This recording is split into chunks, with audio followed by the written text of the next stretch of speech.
Hello, everyone. Welcome. This is Mark. It's very good to see you. I am so very glad that you are here. I am glad to be here because, man, it was really making me work for it. I was having some computer difficulties and I ended up rebooting the whole thing, and the system is good now. We are good to go. A few minutes late. Appreciate your patience as we get this thing up and running. It is so very good to see you. And, man, the room is already filling up. It's very, very good. I'm glad that you guys are here. So let us know where you are from. I've seen some people already. Michelle's asking, where is everybody coming from? We've got, let's see, Alexandria, Alex here. I just moved from Alaska to Texas. That's a big move, and probably a timely move because it's like probably pretty cold there right now. Probably cold, pretty cold in Texas right now too, though. They're not used to that cold. Alexandria, I love that name, by the way. Great name. From Rochester, Minnesota. Very good, Anna. Nice to have you here. Michelle is in Florida, rubbing it in, and Vinny in SoCal. Oh, Vinny, were you just on the last call? You were on the call at 3 o'clock, I believe. It's good to see you again. All right. Oh, here I am, and let's see, Claudia. Claudia is from London. Hello. We got Marcy joining us from Reno, and Jamie. Hello, hello again. Jamie is from the UK. Yep. Representing London. Glad you could join us. It's late there, Jamie. Are you going to bed soon? It's almost what, coming up on midnight there. Well, glad to have you. Man, she is committed. Or he. I apologize. That could go either way. Kat, Kat again. Hello again. Kat's joining us again from the earlier training. It's good to see you guys. Glad to see you guys. Again coming in. Yes, sir. And then we've got Angie Hodges from Charlotte. Hello, welcome, Angie. And then Vivian from Vancouver. All right. So we've got people spanning quite a few different time zones. Good to see you here. The earlier call, we had a lot of people from, Africa, and a few people from Ireland and the UK, all over the place. All right. Very good to see you guys. So you are here because you are interested in this topic, financial literacy for business owners. I really enjoy covering this specific because it allows me to get a little bit granular, and I don't generally I'm not really, as a strategist, you have to think of how I normally think, and that's normally big picture. And this is one of those areas where I am able to get down into the weeds, which I really enjoy because I enjoy teaching and I enjoy coaching, using the tools of a coach, and really educating people. This is one of the things that I really do enjoy. So for those of you who have followed me for more than a few minutes, you understand I follow the four core functions of business as it looks through the Viper methodology. We'll talk about the Viper methodology here in just a minute, but that Viper framework, we're looking through the four core functions, which is lead gen, sales, operations, and accounting. And I really like getting granular on lead gen, really like getting granular on sales. Obviously, situationally, like getting granular on the operational and fulfillment function. It just depends on the business, of course. And then this is really my jam. My background is in accounting, and financial literacy is one of my things. But for those of you, let me ask you just a question right out of the gate. How many of you are not numbers people? Like, who are your numbers people? You can just say numbers or not numbers, right? Just go ahead and put it in the chat if you are a numbers person or not numbers person. And either way is fine. Either way is fine. So Michelle is already self-identifying as numbers. That is Alex, you had to put a capital NOT on that. So Alex, just so you guys can see this, she was adamant about not numbers. Oh, wait, hold on a second. That was Kat. Kat is not numbers. Alexandria is very passionate about that. Vivian, not. Okay, so and Lauren depends on the numbers. That's right. I guess dollars is like makes more sense, right? Not numbers. I'm a pre-start business owner. How can you help me just starting out? And I'm not a numbers person, Claudia. So we're gonna get into some of the details on on the number stuff, the business owner stuff. We're not going to get into too much of that tonight. But we just covered the Business Plans 101. There's plenty of stuff on my YouTube channel. But what I would recommend, I'm just going to drop this in there now, is if you are interested in just having more direct conversation with me, which is a little bit easier, I can do that in the school community. And I'm just going to go ahead and drop that in now so you guys can see that. And that way, I don't forget to cover that later on. But if you guys are interested, you just copy and paste that and put that in there. That way I can answer some of your business related questions. Now, just letting you know now, my intent at some point is to charge for, just being in the community. Right now, there's no charge for just being in the community. There's charges if you want more access and more skills, but just for being in the community right now, there's no fee. So if you want to join that now, there is nothing, and there's nothing to pay. And Claudia, that could help maybe get you kind of jump started in the business area, because you don't know what you don't know, right? There's just a lot of things to know, but also some things that maybe you don't need to know. And that's one of the things. What I'm building out right now is an entire 90-day, and I'm even looking at a full year of topics that really are just granular, but just knowing what you need to know and know more. Because I think there's so much other stuff that people get too hung up in theory, or just putting out content for the sake of putting out content, which I understand. I get that. It's part of their lead generation strategy. But so I'm working on that now. That will probably be out in the next couple of months. But I'm not in a big rush on that. I'm not looking to get something out just for the sake of getting something out. I want it to be out because I want it to be really, really good. So if you were interested, Claudia, you can just head over there and I will say hello. We can chat. I'll help you any way that I can. Very good. All right. Thank you, Claudia. All right. So let's get to it. So you're here to learn financial literacy as a business owner. Now, just a couple of things I just want to share with you right now. I know it's super easy. You're on your phones. It's near the end of the day for, I'm not even sure who is our person from the UK. It's like in the middle of the morning there, middle of the night. And Jamie. So thank you, Jamie, for showing up in the middle of the night there. But really, all I'm going to ask you specifically is please don't multitask. I know it's easy to look on your computer and, those TikTok videos are not going to watch themselves. I get it. But I'm going to be pouring into you some pretty granular stuff. And many of you identified as not numbers people. And that's totally fine. That's totally fine. You don't need to be a numbers person to understand what I'm going to show you tonight. Because if you can play solitaire, if you can play, Candyland, if you can play Go Fish, you can understand what I'm going to teach you tonight. You know why? Because accounting and bookkeeping and all that stuff really isn't about numbers as much as it is about rules. And if you can understand rules, if you understand the rules of solitaire and even the rules of Monopoly or what any other game that's out there, if you understand rules, if you understand driving rules, right? You understand numbers well enough that you can't go over 50 kilometers per hour, right? You can't go over 40 miles an hour. If you understand those rules, this is all it is. And that's all what I'm going to show you tonight. And those rules, those numbers represent things, right? So I don't want you freaking out. I don't want you thinking, oh my gosh, I gotta know like quadratic equations. No, if you know a four-function if you know how to operate a four-function calculator, I almost said a four-function caterpillar. I'm not sure what a four-function caterpillar is, but a four-function calculator, I do know what that is. That's adding, subtracting, multiplying, dividing. If you can handle that, you can handle this.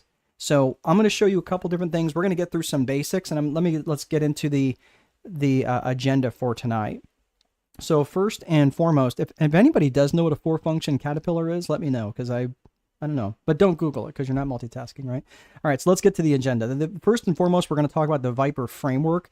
And Claudia, this is going to be a little bit more of an overview of the framework that I wrote about in the Time Wealthy Advantage. And if I don't mention the book later on, I think there's a slide on this. I apologize because I've been going through a few different things prior to this with a few different seminars prior to this, webinars prior to this, and I'm getting my slides in my head confused. But in case I don't mention it, the Time Wealthy Advantage book that I wrote, which is the framework for the Viper methodology, which is a life and business strategic framework for about how to put together a business and a life around this framework. You can buy that. If you're outside the United States, the best way to buy that is to buy it through Amazon, just because of distribution. They can get it to you a lot faster. If you're inside the United States, probably the best bet is to get it through strategicboardroom.com. So just not here to push the book. I just want to make sure that you understood where the Viper framework and the Viper methodology came from. Then we're going to talk about the 4 core functions of business. Every business has to have these 4 core functions, and we'll talk about those. We're going to be talking about specifics of financial statements. Now, don't let your palms get sweaty from mom's spaghetti or anything like that. I just want to let you know this is easy. It's easy to understand, easy like Sunday morning. I'm going to walk you through all this, and it will be cake. On the other side, you're like, oh, I don't know why I was so worried about this. All right. Here is something for those of you who are looking for something a little bit more advanced. So for those of you, again, we're peaking around 14 people right now. Here's what's interesting is that people, they start to flame out near the end and they're like, man, this is all super basic. I get it. But if you don't understand the basics, I have to make sure you understand the basics before we get into some more of the complex stuff. There's 3 complex metrics that I want you to understand, and I want you to prevent you from growing broke. You heard me right. Growing broke. A company can grow, but it can actually be declining in profits at the same time. So that's the phenomenon I call growing broke. So I want to help you. I'm going to give you 3 tools that will help you prevent you from growing broke, and then resources at the end. So let's get to it.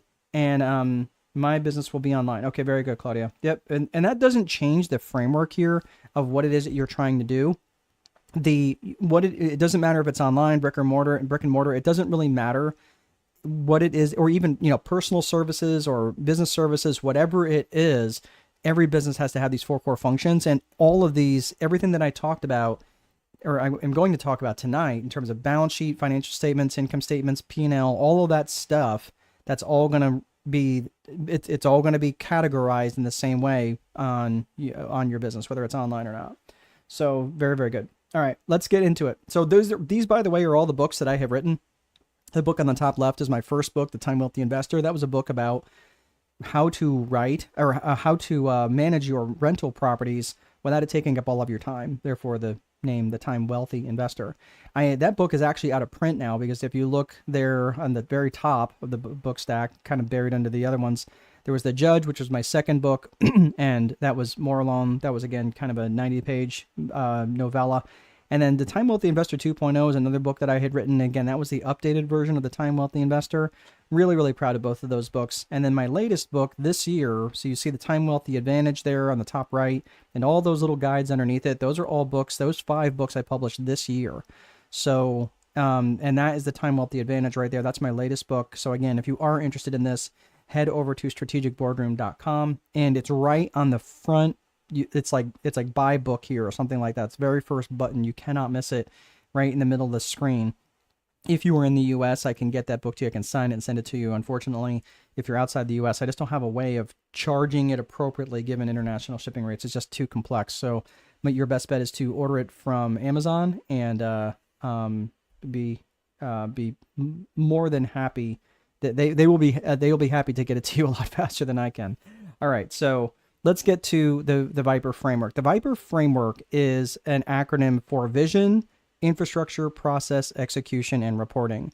Now, for those of you, let me ask you here, just go ahead and type online, how many of you are either in business already, have been doing business for a little bit of time, or you've just got a business idea and you're not even really started? So like, kind of where are you at? If you've been in business, maybe give me a rough idea of how long you've been in business. If maybe you've got a business idea, side hustle, anything like that, just kind of give me an idea of what it is that you guys are working with. Because it's helpful for me to talk about this in a framework of what it is, like what your business experience is so far.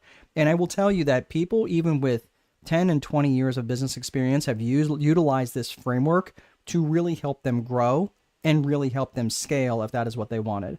So I've got a few people. Alex saying business idea currently.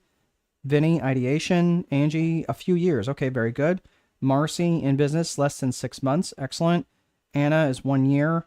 Kat is ideation and completed training. Okay, perfect. So there's a few people. So some of you have got a little bit of experience. Some of you have a little bit more experience, and some of you is just an ideation. So I'm going to spend a few extra minutes in this, but this is really not the crux of what we're talking about. I just want to make sure that you guys understand this Viper framework that I'm talking about is the framework that you use for developing and creating a business and a life, not in a life that doesn't exist to serve the business.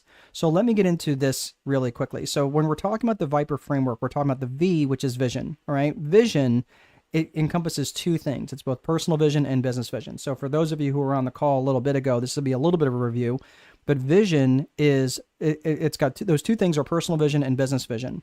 And the personal vision is really about specifically what is it would you want your life to look like if it wasn't defined by income generation. So it's going to ask you a primary question. Hey, where do you want to go? Claudia, where do you want to go? Osama, where do you want to go? Vivian, where do you want to go? Right? Anna, where do you want to go? And when you say like, what do you mean, where do I want to go? Where do you want to go in life? What do you want your life to look like if it wasn't defined by income generation? If you had $30 million or 40 million euros or 50 million pounds in your bank account tomorrow morning, okay, tomorrow morning, what would you want your life day to day to look like? And fine, go buy all the bougie stuff that you want and book all the vacations and stuff. But I'm talking about after all that was done and the dust settled and the newness of all the money wore off and you still had, still 80% of it left, what would you want your life to look like from day to day? That's what I'm talking about if you didn't have to worry about income generation.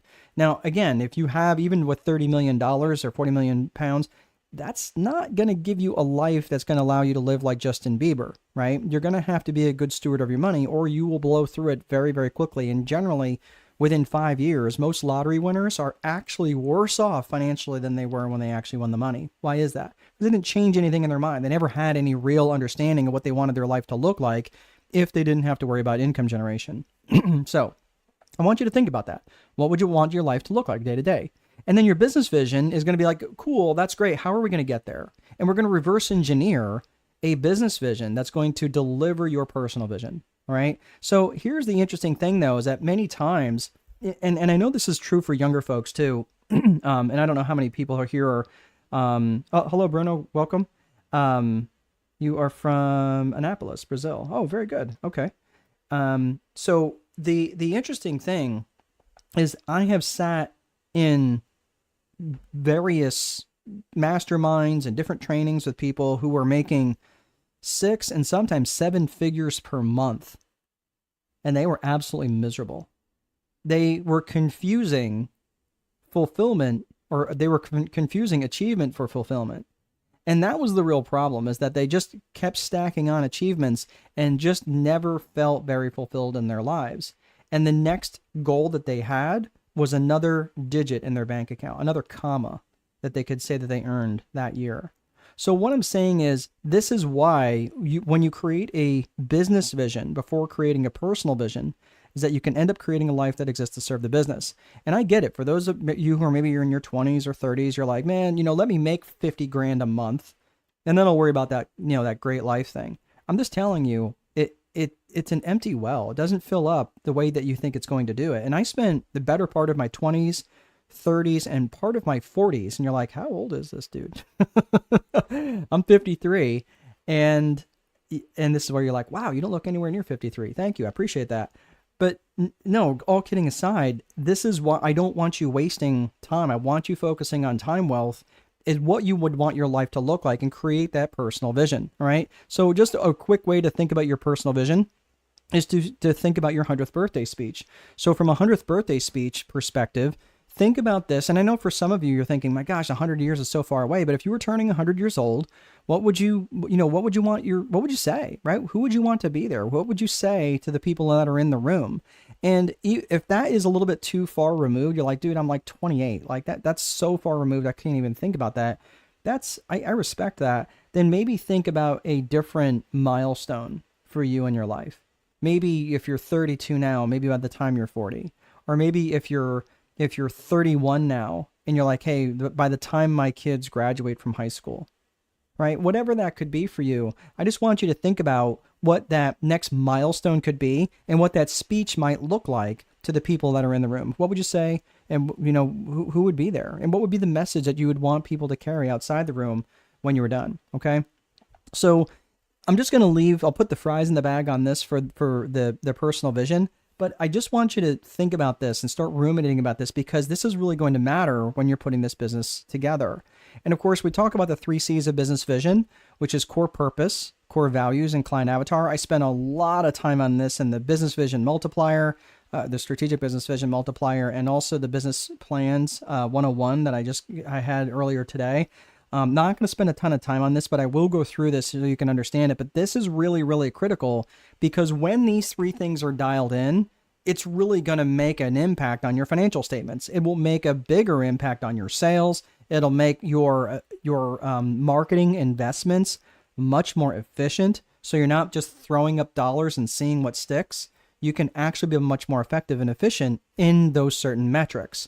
So when I start talking about metrics, I don't want your palms to get sweaty. I'm like, oh, dude, he's starting to talk about numbers. He used a crazy word like metrics. Listen, it's okay. It's just like the speed limit. You're like, hey, look, I want, if the speed limit is, hey, I want to be, I want to make sure that my efficiency is above a certain rating. Like, I want at least 70% of the dollars that I send out to bring back money, and you're at 60%, right? That's not good, right? You want more. You want more efficiency. You want higher levels of efficiency, right? Or productivity levels, right? So this is what I'm saying is I want you to think about this in the terms of these 3 C's of business vision. So the first is core purpose. Core purpose is what specifically business are you in and what problems do you solve? And it's important that you be really, really specific on these things right here. Is understanding your business vision, what business that you're in and what problems do you specifically solve. You really have to be dialed in on this, because if you're not very clear on this, it's going to be very difficult for you to be effective in your marketing. Like if you just say, well, I'm in real estate, or I'm in IT. Okay, you're in IT. Do you build websites? You're like, no, that's not at all what I do. I actually do, I do network cabling. Okay, well, that's not at all like, can you build a website? You're like, I maybe, that's not what I do though, right? So all of a sudden, when you start getting very, very narrow in your core purpose, in fact, this is why they say the riches are in the niches, and it's very true. And don't be afraid to niche down, because when you niche down, you can start to differentiate, and differentiation is what allows you to control pricing, and it allows you to charge premium pricing. If I was like, hey, I will coach anybody on anything, on any matter, anywhere, what do you think my pricing is going to be like? It's probably going to be pretty low, right? Because you're like, dude, does this guy specialize in anything? Now, generally what I like to work with is contractors. But I have worked with a lot of different types of people. It just depends on the type of business. That's why as a strategist, I don't work with everybody. Sometimes people come to me and I'm like, I'm not sure how I can help you, to be honest. And sometimes they still want to hire me. I'm like, look, I don't want you to spend your money unless I know that I can help you, because I'm not going to charge you a low amount of money. I'm good at what I do, and I don't want to, no offense, I don't want to soak up my bandwidth, given my limited bandwidth. I don't want to soak up my bandwidth with somebody that I can't help. That doesn't serve you. It doesn't serve me, right? And I want to make sure that I'm making an impact for people. So this is where you start to get really granular in terms of what your core purpose is and what problems you specifically solve. So for me, I save a lot of time for entrepreneurs. I save a lot of time for business owners, because I can help them with an established framework of the Viper methodology: vision, infrastructure, process, execution, reporting, and given the 4 core business functions of lead generation, sales, operations, and accounting. That framework right there, it works, and it works across multiple industries. So regardless of whatever industry that you're in tonight, then just let me know, like, hey, like for those of you, regardless of whatever industry that you're in, this is going to work, right? And just let me know, like, hey, I don't see how this could apply to this specific business. I promise you that it will. So let's see here. So a couple people, let's see, Bruno, hello. And personal vision is, yeah, absolutely, Lauren. Thank you very much. All right. So this is the core purpose. So we're talking about 3 C's of business vision: core purpose, core values, and client avatar. Let's go into the core values. Core values is specifically what matters to you about this business, and how would the world be worse off if you are no longer in business. And the core values are really important, because it helps determine your company culture. And your company culture and your company brand are inextricably linked. And the thing about having a very strong company culture is so important, because it's going to attract top players that want to come to you. They want to come work with you. People who are, I mean, think about it. They're like, here in the States, People wait around the building to get into a Starbucks, right? Because of the branding that they've got, right? That's how, like, the core values that they represent and the company culture that they represent, people want to be part of that. They want to be seen as part of that. So that's important to them. So what matters to you about this business, and how would the world be worse off if you no longer were in business? And keep in mind that your core values, your personal core values, are simply an extension of you, right? So the company core values, because the business is an extension of you, well, that goes the same for your company core values. So this is where I want you to stop and think about that. Like, again, what matters to you so much? Like, if you ever lost a friend because they were heading down a path that you couldn't follow, well, that likely represented a violation of a core value that was meaningful to you. Maybe it was honesty, maybe it was integrity, right? Not saying one thing and doing another. Maybe it was being, not stealing or something along those lines, right? Or just other things that you value specifically, right? A core value is something that you feel so strongly about that you are willing to act. And that is important. So defining these sorts of things now is really, really critical. And by the way, the companies that have these well-developed core values and company culture, they end up making more money. So again, for those of you who are trying to understand financial literacy, probably for the point so you can maybe make a little bit more money and maybe able to keep a little bit more money so you can understand it a little bit better, this is a great way to start. This is a great area to do this. All right, so let's get to, so we talked about core value, we talked about core, oh my goodness, it's getting late. We talked about the core values, sorry, there was something popping up on my screen. It was distracting me. We talked about core purpose. We talked about core values. And now we are going into client avatar. Yeah, sorry. There's a little bug on my, yeah, there we go. All right, I got it. All right, so the client avatar is specifically who you ideally want to serve. Who specifically and ideally do you want to serve? And that is really important when you break them down geographically, demographically, and psychographically. And you want to be really clear about who this person is and maybe come up with a name. And maybe it's a person, maybe it's a married couple, maybe it's a couple of some sort, maybe it's a business owner, whatever. Maybe it's a board of directors, but who is that avatar? And keep in mind, it could be a group of people, whatever that is. Could be a sports team, right? Whatever. But whatever that is, think about their geographics, their demographics, and their psychographics. The geographics is where they are. The demographics is who they are, right? Are they married? Are they single? Are they rich? Are they poor? Etc. Right? Do they have kids? Do they not have kids? And then the psychographics is how they think and how they buy. And when you're thinking of psychographics, I want you to think of the term ALIA, ALIA, attitudes, lifestyles, interests, and goals and aspirations. This is really important when you're wanting to think about how you're going to reach them in terms of how do they view certain things? Do they have interests like sports or sports teams? What goals do they have in life? What aspirations do they have? Do they want to go back to school, right? I'm back in school right now. I'm getting my PhD in organizational psychology. And that was a goal that I've had for a long time. And I was like, man, I gotta get to it, right? I mean, it's not going to happen on its own, and I'm not getting any younger, right? So these are the sorts of things that are important because this is how you're going to reach people when it comes to your marketing, all right? So this is the 3 C's of business vision: core purpose, core values, and client avatar. And that is the personal vision and the business vision. So when it comes to infrastructure is the bones of the business, right? It's the desks, the chairs, the software, websites, things like that. And it's important that you think about that when you're looking at the different methodologies, and specifically when it comes to the financial literacy piece, you have to have good software. If you're trying to do this on the back of a towel, well, you're not going to get very good data. And if you're trying to do this on an Excel spreadsheet or Google Sheets, it's not going to give you the data that you need.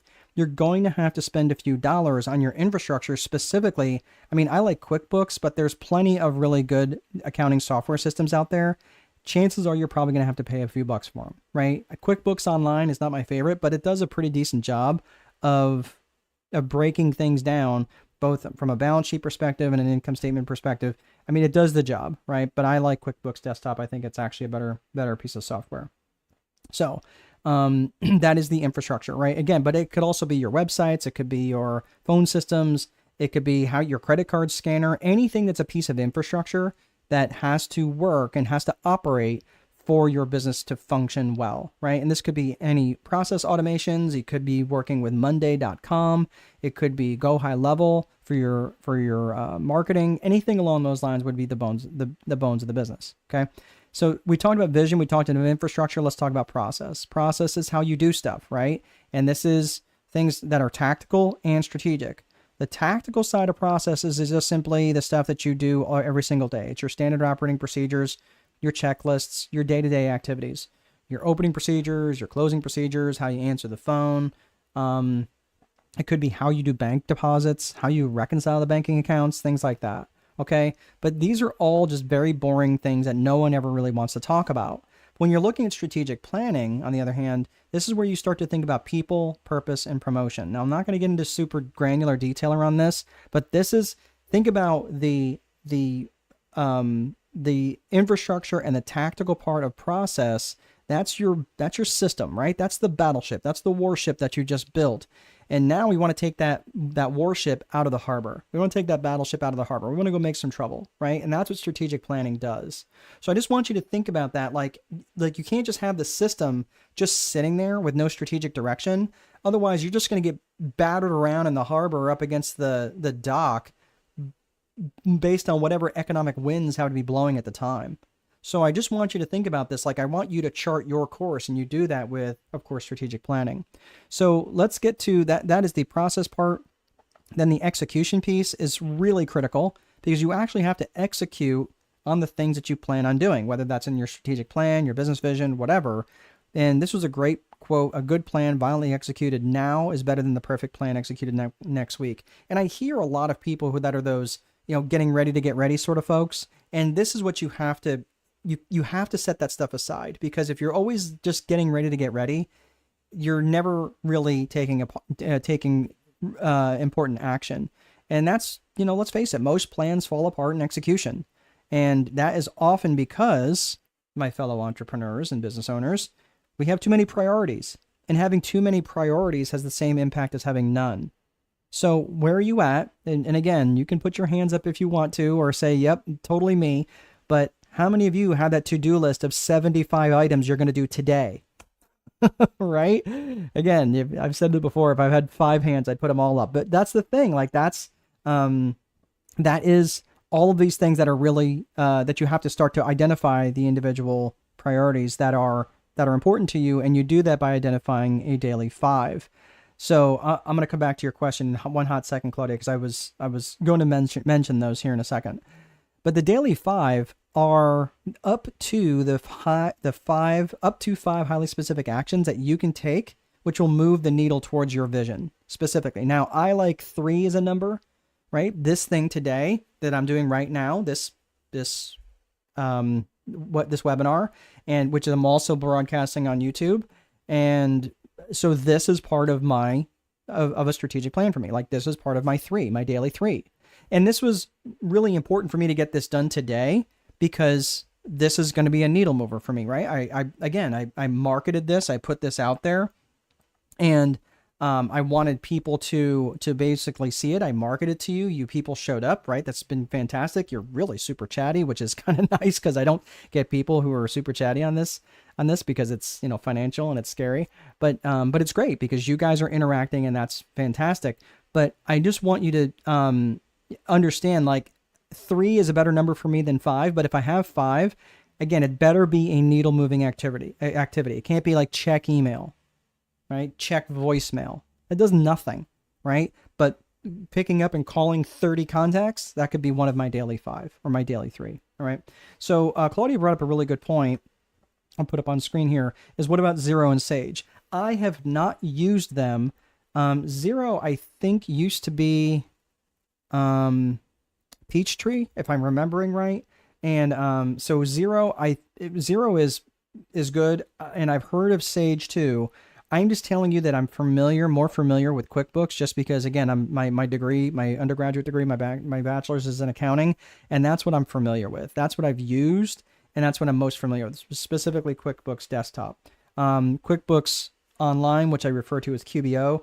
QBO is good, but it is not a substitute for QuickBooks Desktop. It does the job, and it does what it's supposed to do, It is more basic. So either one of those is fine, Claudia. And I think there are others too that some had mentioned on the last time I did this call, and was ones I wasn't familiar with.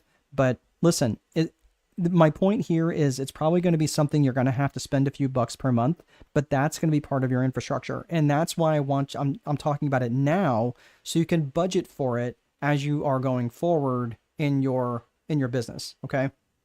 Let's see. Someone says 75. Those are rookie numbers. Got to pump those up. 75. Are you talking about my daily my daily actions, my daily to-do list? Yeah. Right.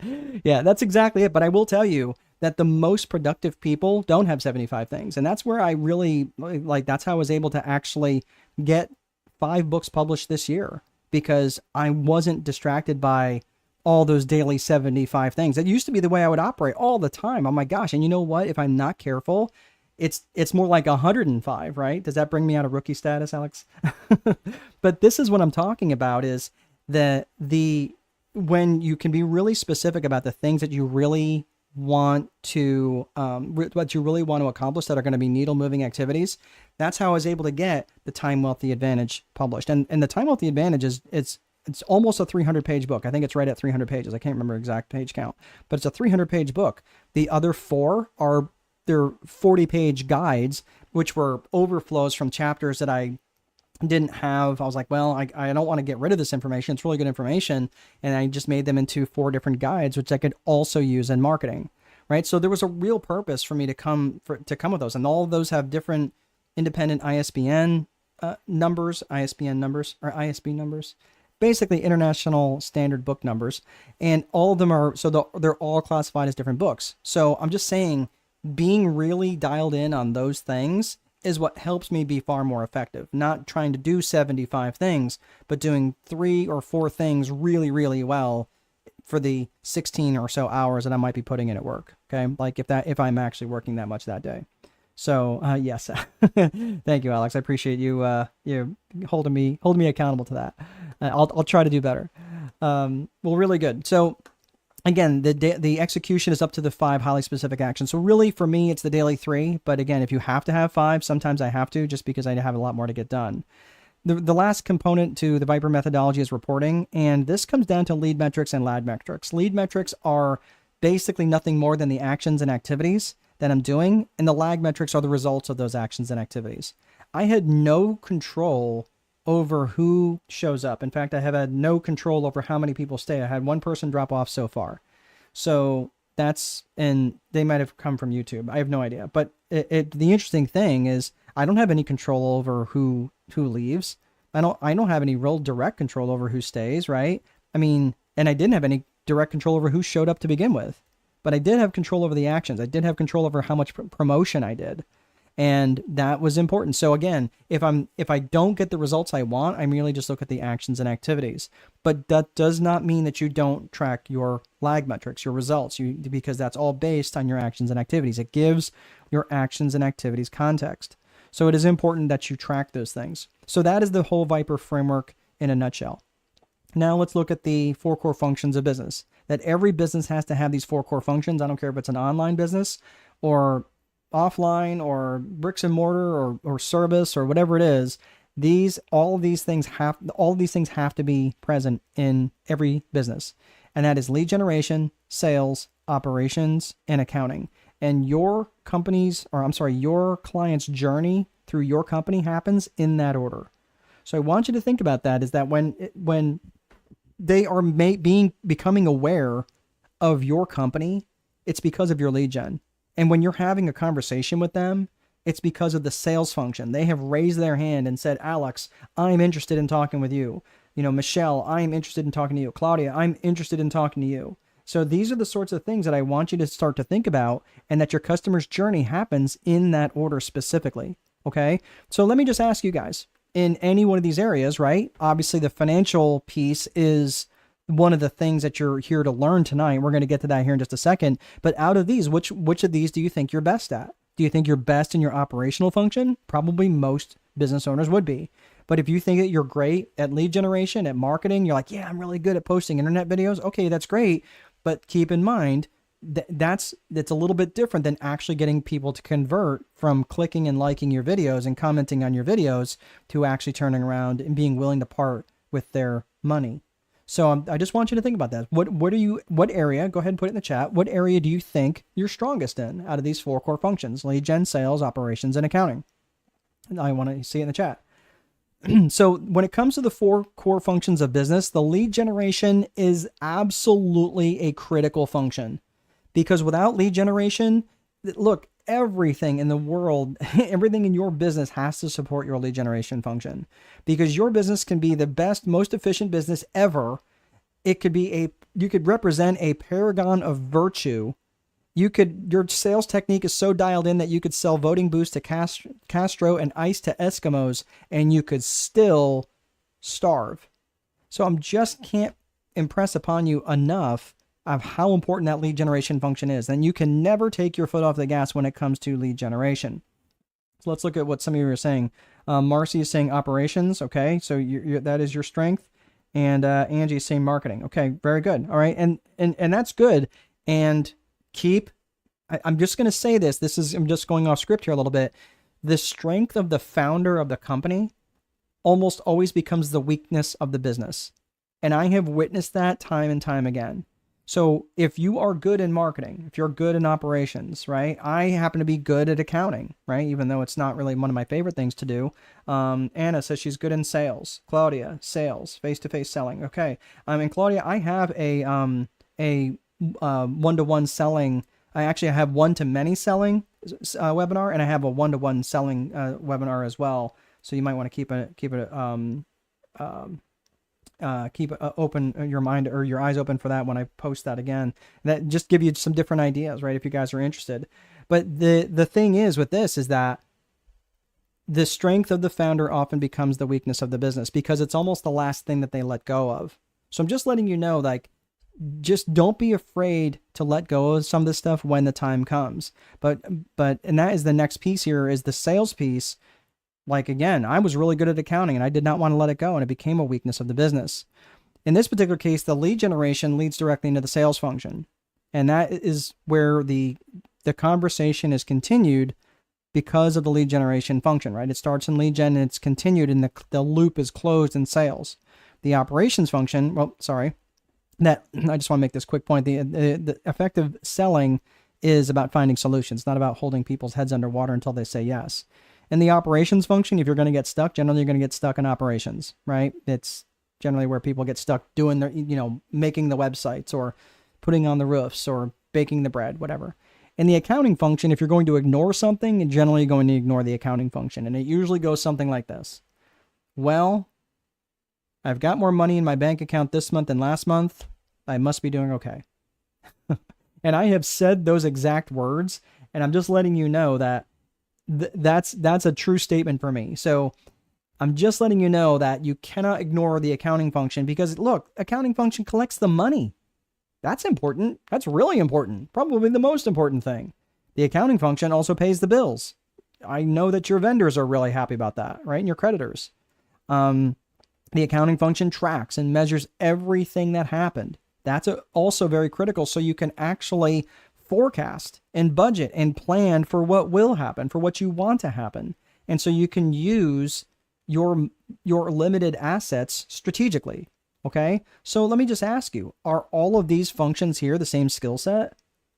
No, obviously they're not the same skill set. So if Alex, I don't think Alex answered the question, but if Alex was, let's say that her strength was in lead generation and Marcy is in operations, right? Angie is in marketing, right? Those are different skill sets. I would want each one of those people on my team because realistically, I like doing this sort of stuff. I like teaching and training and bringing people into the community. That's what I really enjoy doing. I don't really want to outsource that. That's something that I've really come to enjoy.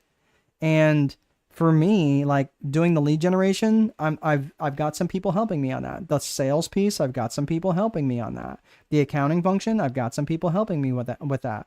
But I have several other businesses. I don't do anything with that stuff in the other businesses. this is why I'm even though I have a degree in accounting, I'm the least qualified person to do my own bookkeeping because I know I won't do it. I just know I won't. By the time I get to the end of the day, I have no bandwidth left. So this is why you have to start to think about those core values and hire people in and bring people in that are in alignment with those core values. So we talked about the Viper methodology, the framework. We talked about the 4 core functions. Now let's talk about financial statements. So listen, let's all take a collective deep breath. Actually, take a real deep breath because I'm going to take a drink of my tea here. Okay. Have we taken a deep breath? All right. We're going to talk about financial statements. All right. And this is in and out. This is the stuff that Michelle and Lauren helped me with. And this is the sort of thing that I want you to think about from the financial statements. There are several different types of financial statements, and this is easy. Okay. This is about rules. You can do this. Financial statements are the first 2 financial statements. You've got a balance sheet and you've got an income statement. Now, how many of you have heard of a P&L or a profit and loss? Has anybody ever heard of those things? More than likely you have. And a P&L, a profit and loss, and an income statement are all the same thing. They are all exactly the same thing. It's just it's a difference in vernacular. It's a difference in choice of language. I'm an accounting purist, right? Because my accounting people from Purdue University would roll over in their graves if they knew that I would call it a profit and loss. Every now and again I do, but I call it an income statement because that's what I learned in accounting, in the accounting program. So if you hear someone say income statement, P&L, or profit and loss, they are all the same thing. They are not different. Okay. So I just want to make sure that you understand when I use those different phrases. What if you're a sole trader? Do you mean like a sole proprietor, like you're doing it by yourself? I'm not sure what you're asking. Are you asking that question in the context of the 4 core functions? Yeah, be a little bit more specific in your answer or your question, Claudia. I'm happy to answer that for you. Are you talking about trading stocks? I'm not sure what you're referencing. So let's talk first and foremost about a balance sheet. Balance sheet is, it's made up of 3 components, 3 basic components. And those components are broken down into 3 main ways, right? So you've got assets, what is owned. Your assets is what the company owns. You've got your liabilities, which is what the company it owes to others. Okay. It's the balance of what is owed to others. And the equity is the difference between your assets and your liabilities. So if you have $1 million in assets and $100,000 in liabilities, you've got $900,000 of equity. And that is basically again, if you were to sell all your assets, pay off your liabilities, that is what would be worth on paper. Okay. So that's what I want you to think about it from this perspective. And again, these are the balances on the balance sheet. It's a list of all the balances. So I just want you to think about that. It's like, what's the balance in your checking account, right? What's the balance in your accounts receivable? What's the balance in, right? So we'll get to all this here in just a second. So this is, and I just want you to think about this. This is for one moment in time. So your balance sheet represents one moment in time for what the balances are. And this will make sense more here in a second. The income statement, or P&L, is also made up of 3 things. And that is your revenues, your expenses, and your net income. Revenues, expenses, and your net income or profit, right? So revenues is your sales. It's how much if you sold your widget for $10,000 or 20,000 pounds or 40,000 euros or whatever, right? That's your revenues. That's what your sales are. Then you take out your expenses, right? Your wages, your marketing expenses, what you pay those things out, right? Those are your expenses. And what's left over is your profit. Now your income statement is over a period of time. So that might be 1 week or 1 month or 1 quarter or 1 year. Okay. So that is generally those are the main broken down, very simple parts of your income statement. So let's take a look at your balance sheet. Okay. So Claudia is saying yes. I'm not sure what you mean by yes. if you're a stock trader, I guess. So the 4 core functions are lead generation, sales, operations, and accounting. Lead generation, sales, operations, and accounting. If you're just a trader, there's really no business. You're just trading off the value of other companies' equity. You're just a speculator, right? There's no lead generation that's involved, right? It's not really a true business. I mean, in my mind, I think what we're talking about is where you're generating leads. You're not really trading anything. It's no different than, like you're not having to go out and find a buyer for a stock, right? Because you're already in the liquid market. So you're really just kind of trading and speculating, which is not really necessarily a business in my mind. I'm looking more of a business in true business functions where there is marketing, there is an actual selling process, there is an operational and fulfillment function, basically where you're producing something, whether that's in the form of personal services or an actual product. So that to me is what that is. Sole trader in Ireland is a term for a single business owner on a certain tax bracket. Oh, okay. So we would call it a sole proprietor. I apologize. Okay. Yes. Thank you, Kat. Okay. That's what I thought you might meant.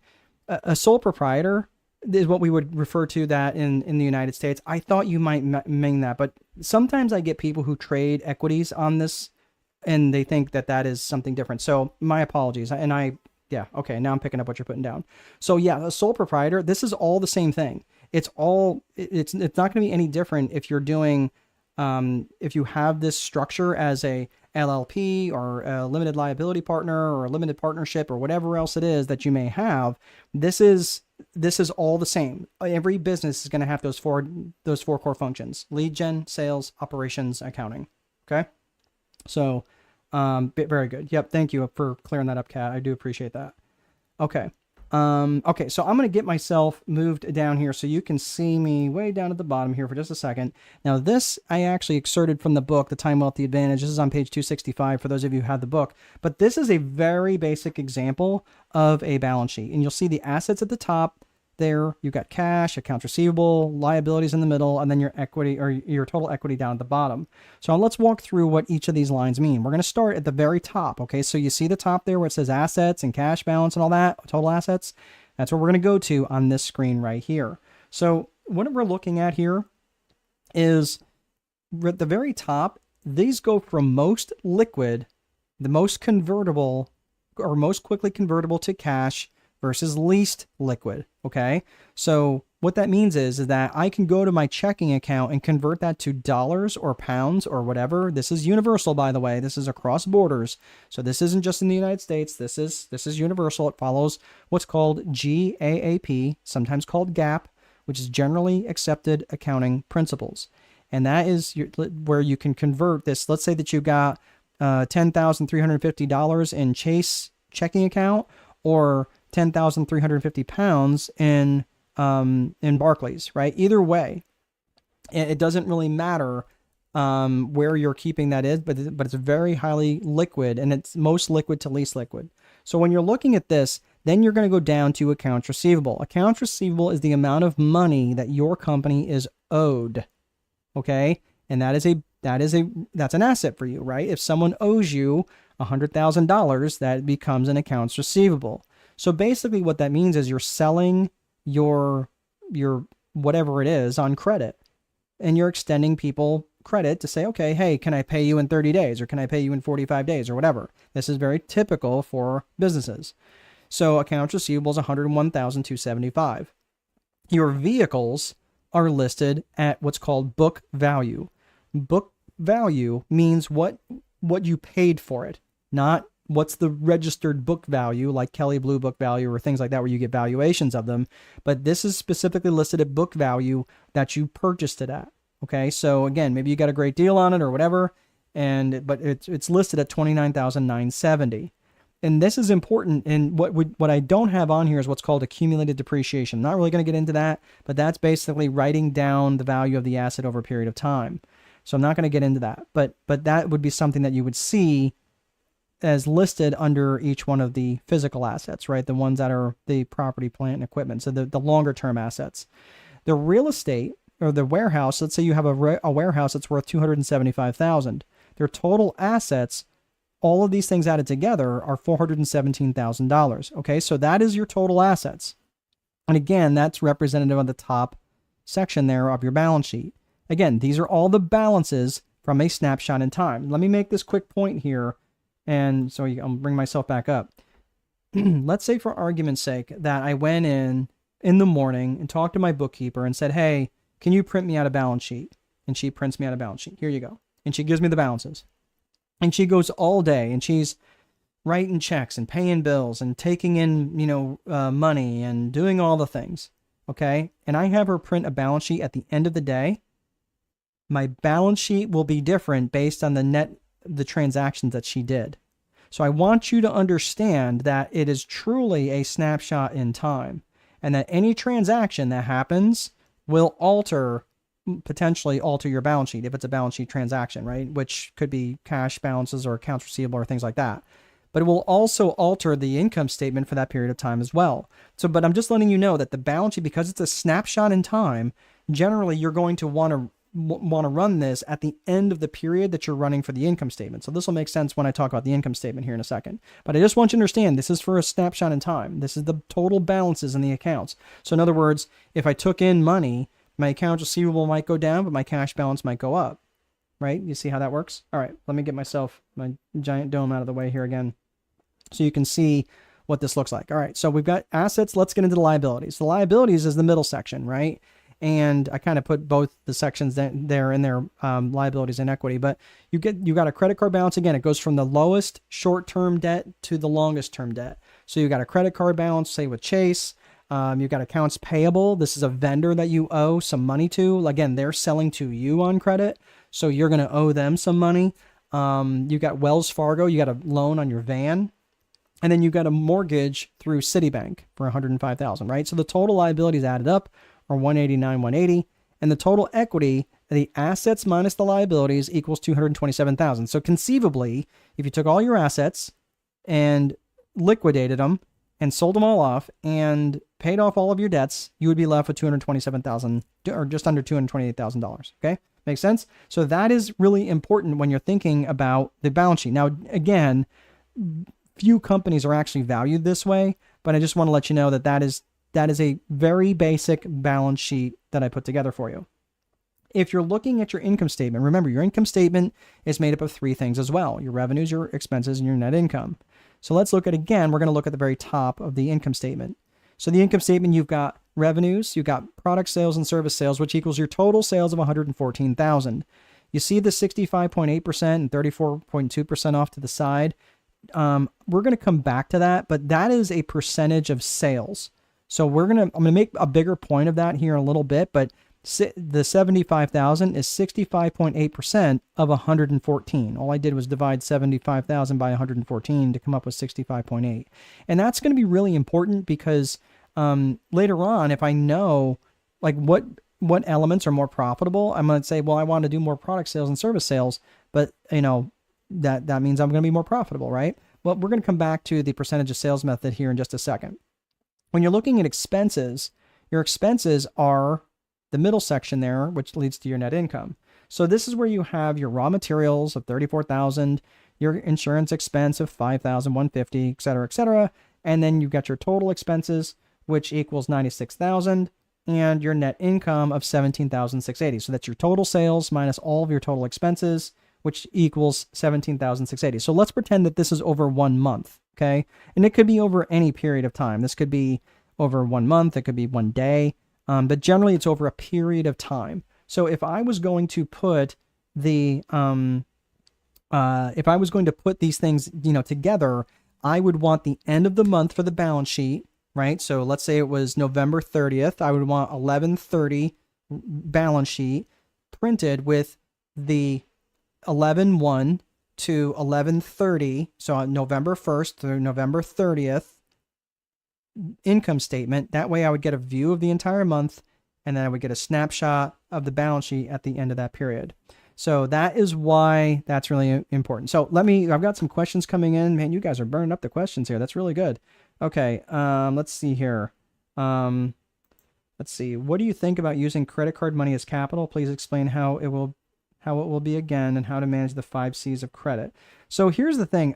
To answer that question, using credit card debt can be really tricky, and I'm going to tell you why. And this is something because credit card debt specifically has, yes, it has high interest, but it's not the interest that's the problem. You're like, what do you mean the interest isn't the problem? The high credit card debt isn't the high interest isn't the problem. It's the payment per thousand. It's the payment per thousand. It's something called a loan constant, And a loan constant is, let's say for argument's sake that I borrowed $100,000 on a mortgage, okay? $100,000 on a mortgage, and I borrowed $100,000 on a credit card, okay? The minimum payment for a mortgage is roughly $8 per thousand. So my minimum payment on that $100,000 on that mortgage is going to be about $800. Conversely, if I'm looking at the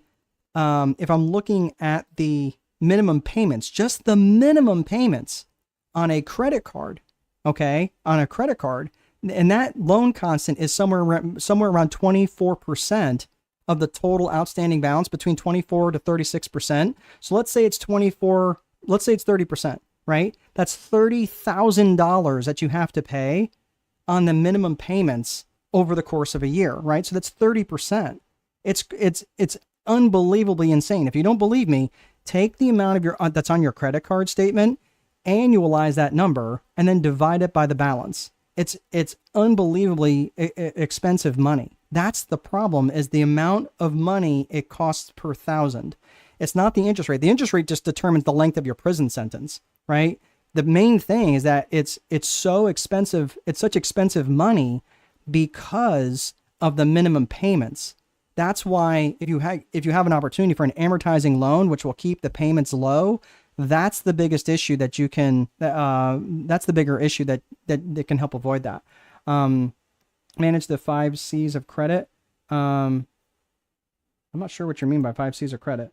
I didn't say anything about 5 C's of credit. I will be producing and selling makeup regarding your point on lead. Okay, perfect. Very good. So you do have a product, Claudia. Very good. How often should a business owner check their balance sheet? So Anthony, that's a great question. I like to track my cash. We're going to come back to this in a second, but on the balance sheet, this is something from a balance sheet perspective that I want to be meeting with my bookkeeper or someone who's doing my books.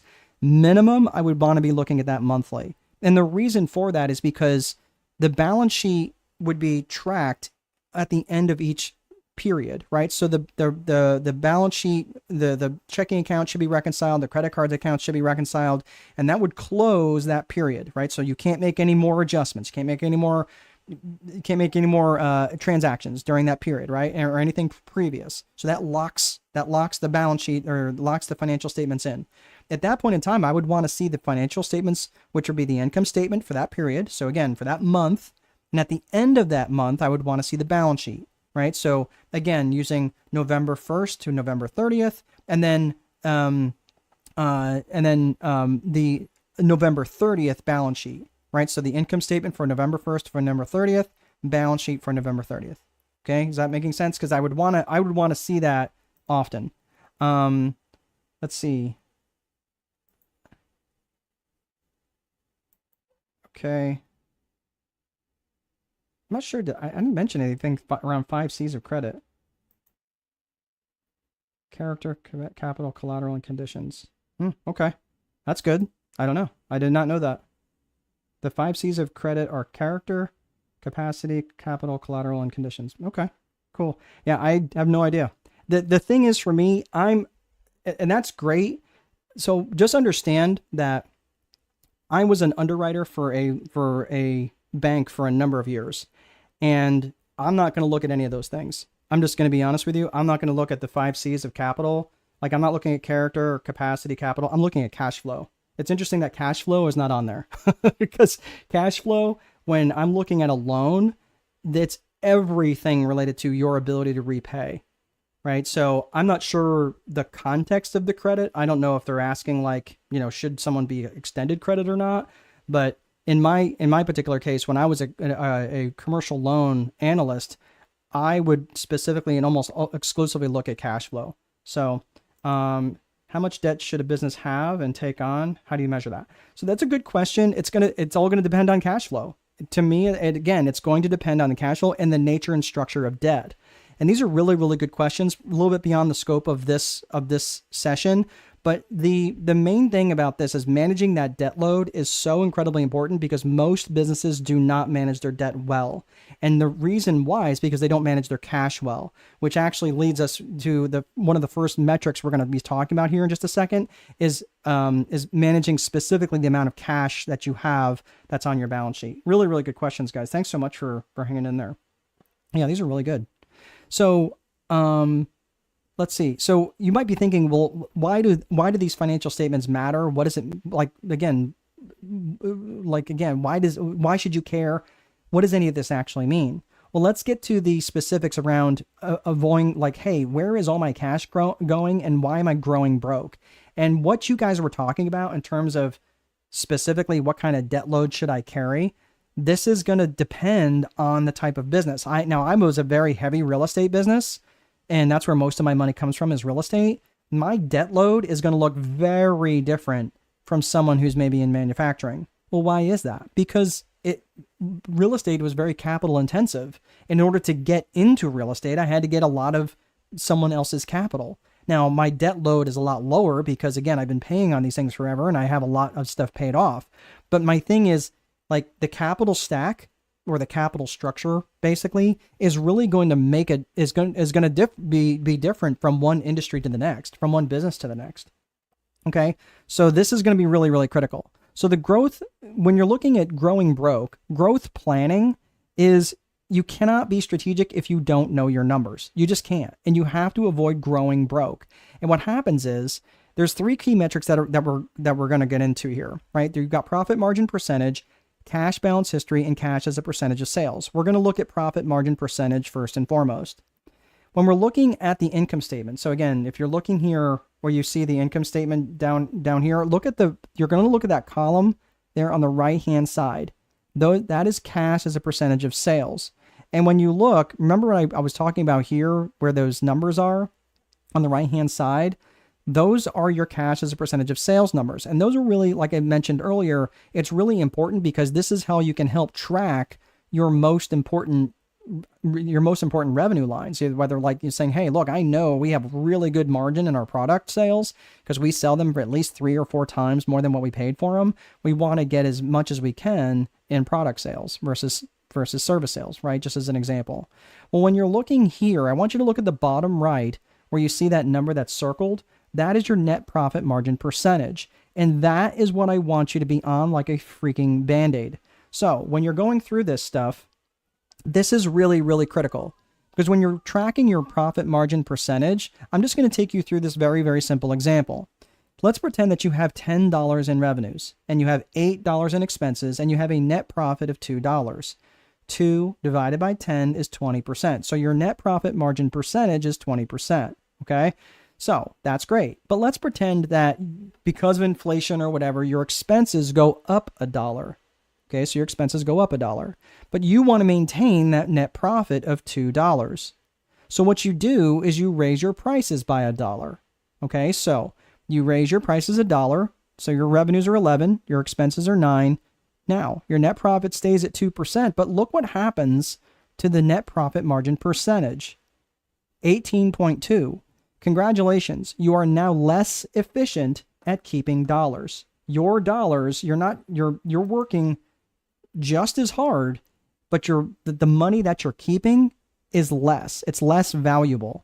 So in other words, if you were actually going to maintain your profit margin percentage, you should have raised your revenues to $11.20, which should have given that expenses of $9, which have given you a net profit of $2.20, which have maintained your net profit margin percentage of 20%.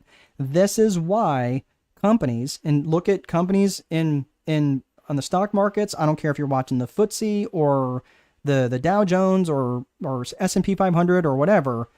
That is why during periods of high inflation that companies tend to do pretty well, right? Now, can't be crippling inflation. But when companies during an inflationary environment, this is why they do well, because their raw number at the bottom is actually higher, even though from a net profit margin percentage, they probably haven't changed very much.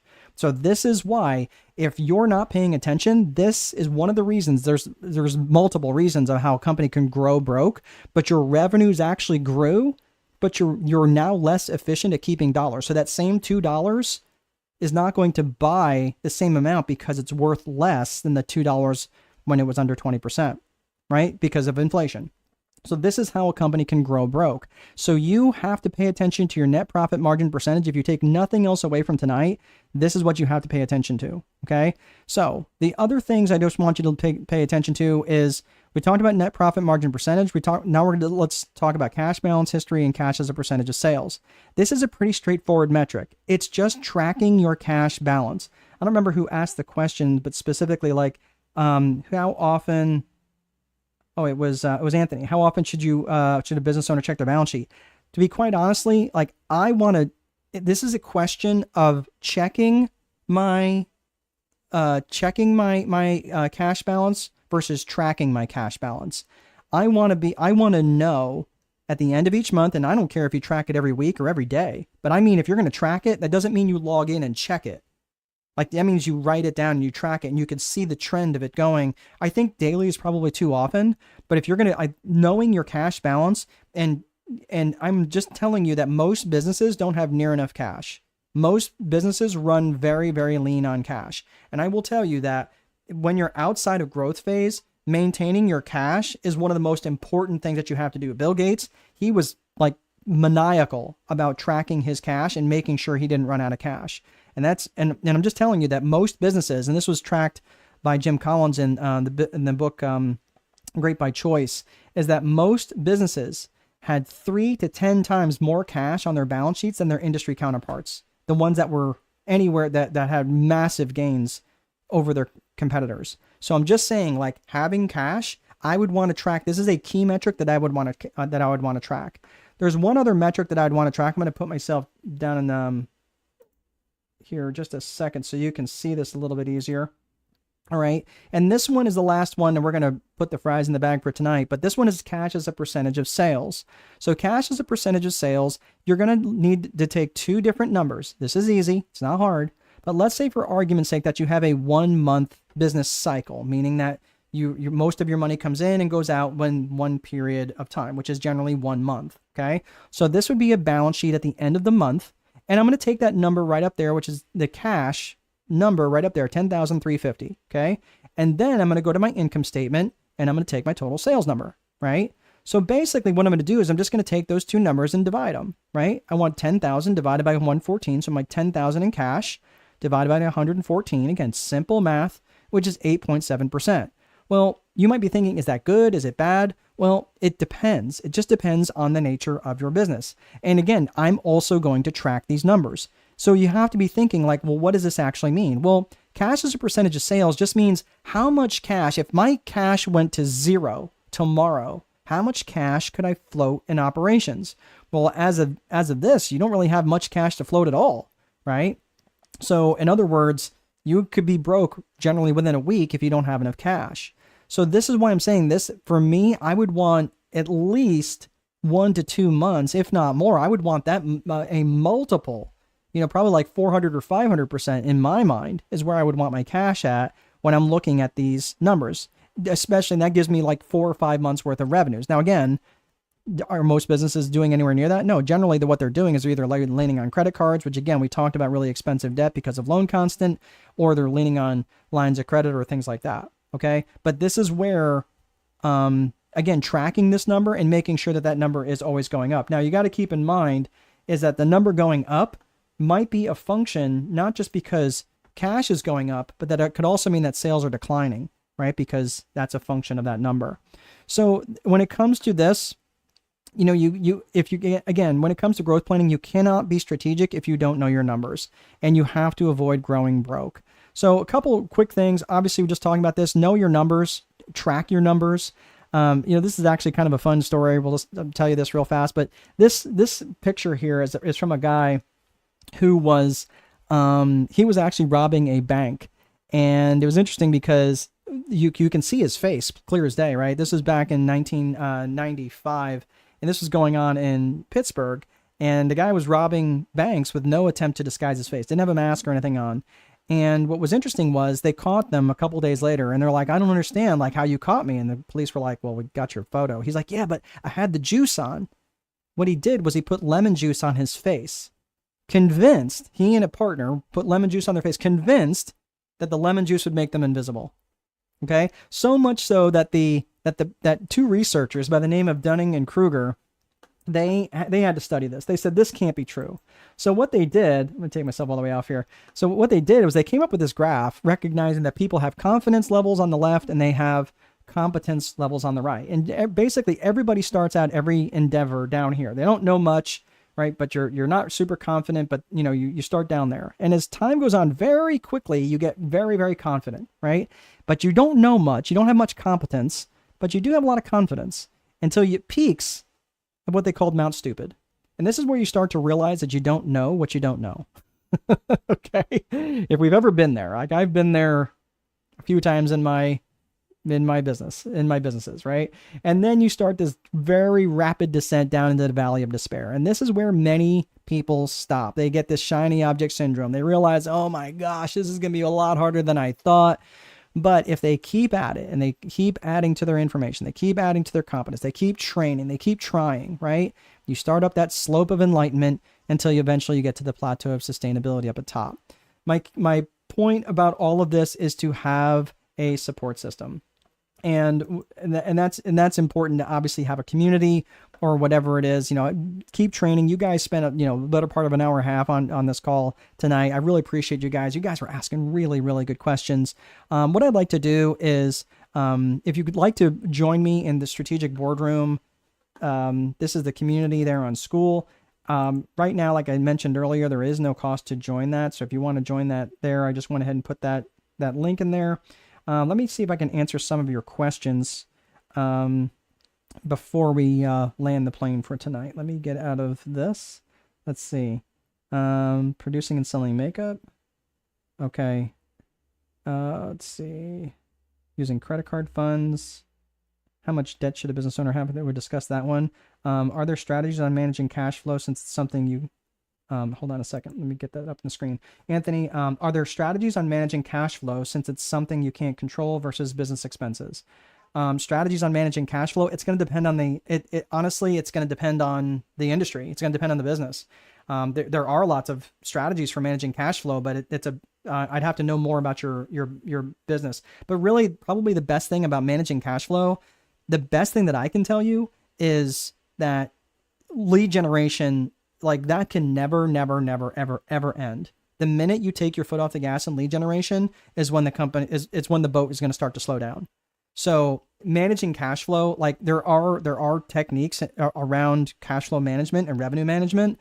And, but it's just going to depend. Like if you had an Airbnb business, there would be different strategies than having a manufacturing business. So, and unfortunately, without more context, I can't answer your question more granular than that. But yes, that absolutely is important. And realistically, controlling expenses is important. But I would much rather focus on sales and revenues than in driving that activity than spending, and obsessing about cutting and shaving off 0.1% of expenses, because you're going to get more juice from the squeeze by additional revenues than you are by cutting expenses. Really good question. So Alexandria, I must have said something really funny. Okay. And can you just confirm? Hold on a second.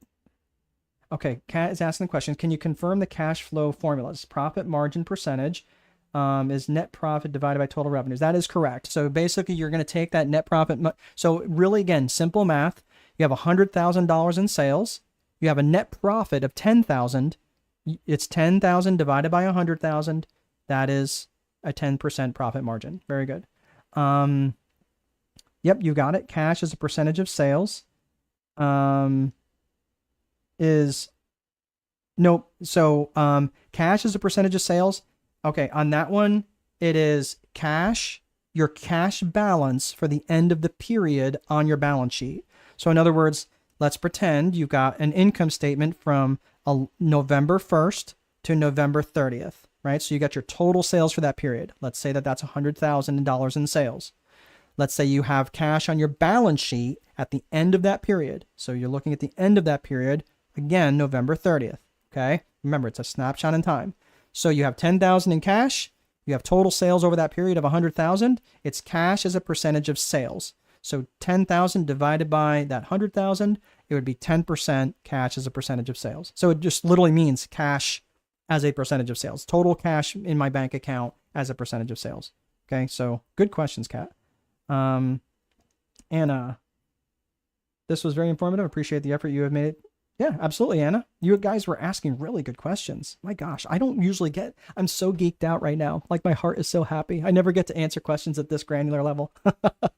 Yeah, Kat, got it. Okay, very good. All right, well, thank you all for sticking around. Man, no one left.